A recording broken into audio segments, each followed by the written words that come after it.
Hello and welcome back to my channel. Today I'm going to be showing you guys 3 different gluten-free, dairy-free recipes that you can make using dates. So at the very beginning of my health journey, I remember trying to find desserts being dairy-free and gluten-free. It was very hard for me, but enter dates. So dates can be used for a lot of different recipes, so I'm gonna share my top 3 that I make all the time. So for my first recipe, I'm going to be sharing these in order of when I first started making them. So I'm going to start off with my chocolate date balls. So what you're gonna need are some medjool dates. These are already pitted, some cocoa powder, some chia seeds, some ground flaxseed, and some vanilla extract. So starting off, what I'm going to do is I'm going to take 12 dates and I'm going to put them in a bowl and fill it with water. And then I'm going to microwave the dates for about 4 minutes to really soften them up. And be careful when you're getting this bowl out of the microwave because it's very, very hot. So what I'm going to do is I'm going to use a food processor and I'm going to basically just mix up the dates real well until it's kind of a mush consistency. And then I'm going to add the other ingredients in. If you don't have a food processor, you can probably just grab a fork and mush these by hand because since we heated them up in the microwave, they're really soft right now, and then just mix in all the other ingredients. But that's what I'm gonna do. I'm gonna use a food processor and then we're gonna make them into balls.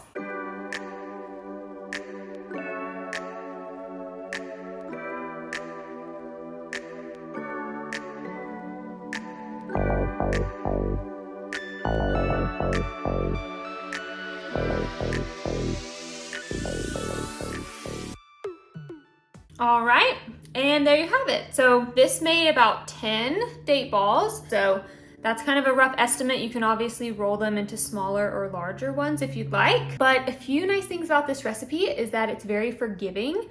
So if your mixture is like more watered down, you can always add more cocoa powder, or vice versa. If it's kind of too dry, you can add the water from when you microwaved it. So like I normally hang on to the water that I use to microwave them at the beginning. So if your mixture's too dry, you can just add some of this in there because this water is gonna be kind of naturally sweetened from the dates. So it works out well, but it's a really easy recipe.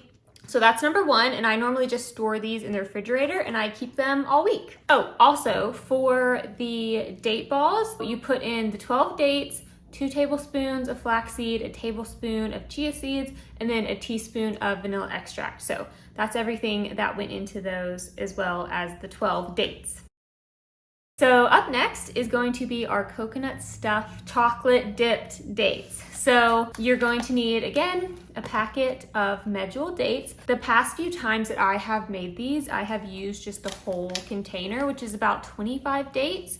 So the recipe is going off of having about 25 of these made. So you'll need dates, you'll need some dairy-free chocolate chips. My favorite ones are the Enjoy Life brand, but there are other options out there as well. You'll also need some honey, some unsweetened shredded coconut or coconut flakes. And then when I originally made this sometime last year, I used the full fat portion of like a coconut milk or a can of coconut milk. I don't have coconut milk today, but what I'm going to do is I'm just gonna melt down some coconut oil, because essentially what we're gonna do is we're gonna take coconut oil and the honey and the coconut flakes to make a paste essentially. So that's really what we're working for, is it needs just a little bit of some sort of liquid or something creamy to kind of be able to press it into the dates. So those are all the ingredients you need for this, but I'm going to start off by heating up the dates the same way I did in the first recipe. So I'm going to put these in the microwave for only 30 seconds. So for this recipe, we still need them to be kind of firm. We're not going to be like mushing them down like the first one, but I do normally soften them up just a little bit so that I can kind of open them up enough to put the coconut mixture inside the dates.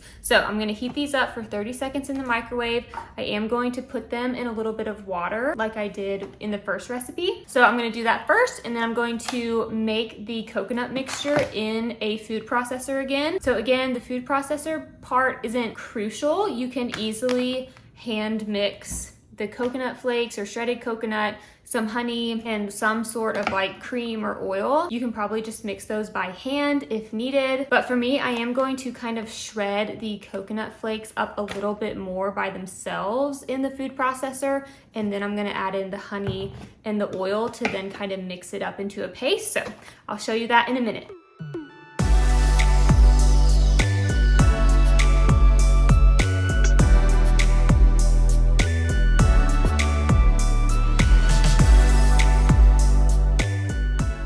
Okay, so I heated up the dates and then I finished kind of opening them up. So you do want to kind of cut a slit down the side so that you can stuff them later. If you get the dates that are already pitted, you can kind of find where there probably already is a little bit of a slit, but definitely make sure that you do heat them up in the microwave for 30 seconds because it does kind of help you open them more gently. And what I'm gonna do next is just make the coconut mixture that's gonna go in here. So I'm going to use 1.5 cups of the coconut, a tablespoon of honey, and then my original recipe is a 1/4 cup of the full fat coconut milk.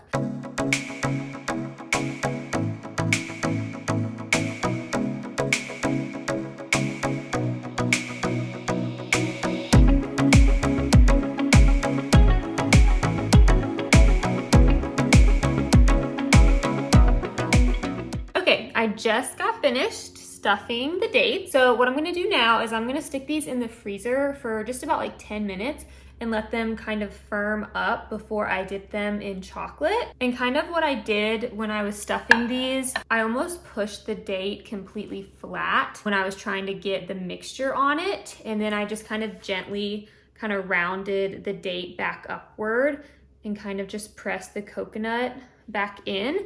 So that's another reason why I like to heat up the dates at the beginning, because it just makes them really easy to work with and kind of mold them back together. So I'm gonna put these in the freezer for 10 minutes and then we'll come back and we'll dip them in chocolate.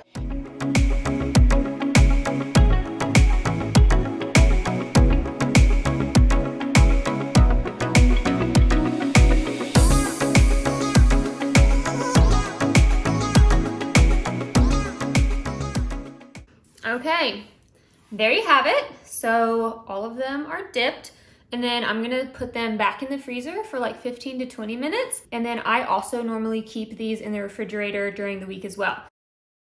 While those dates are in the freezer, I am going to make our last dessert, last but not least, is plain old chocolate dipped dates. So I just recently started making these and I don't know why it didn't occur to me to make these sooner, because I've made the date balls for like 2 years. And then I started making the coconut stuffed dates over like, I don't know, 8-9 months ago. So I don't know why it took me this long to do chocolate dipped dates or chocolate covered dates, just like chocolate covered strawberries. So that's what we're gonna do for the last one. And for this one, it's the easiest one. So all you need is your chocolate chips and some dates. You're gonna melt the chocolate, dip the dates in it, and then you'll freeze those as well for like 10 minutes, 10 to 20 maybe. And then you can leave those in the refrigerator all week as well. You do not have to heat the dates up when you do them like this. You can just dip them straight into the chocolate. So I'm gonna make those, and that one's going to be our last one.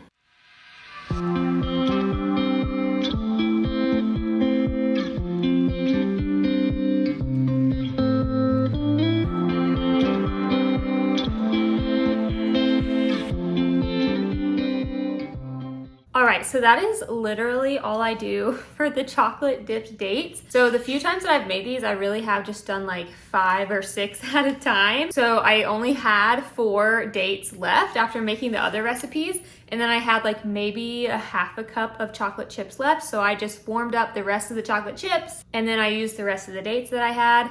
And this is literally all you do. So this one's definitely the easiest, and I don't necessarily have a recipe for this one because that's literally all it is, but they're surprisingly so good, even though they're so simple. And I probably should have mentioned this at the beginning of the video, but dates naturally have just kind of like a caramelly flavor and kind of like a chewy consistency. So just by themselves, I'll eat them plain, but then when you add chocolate to them, they make a really nice chocolate caramel type dessert. So they work really well for dairy-free dessert recipes, which is why I love them, but I'll also eat them plain as well as use them in these 3 ways. But I'm going to put these in the freezer and then wait for the other ones to also finish up. And that's it. So thank you guys so much for watching this video. I hope you enjoyed it. Please like this video if you enjoyed the recipes or if you plan on making any. And don't forget to subscribe to my channel if you haven't already. I am trying to hit 1,000 subscribers this year, so please subscribe. And I will see you in my next video.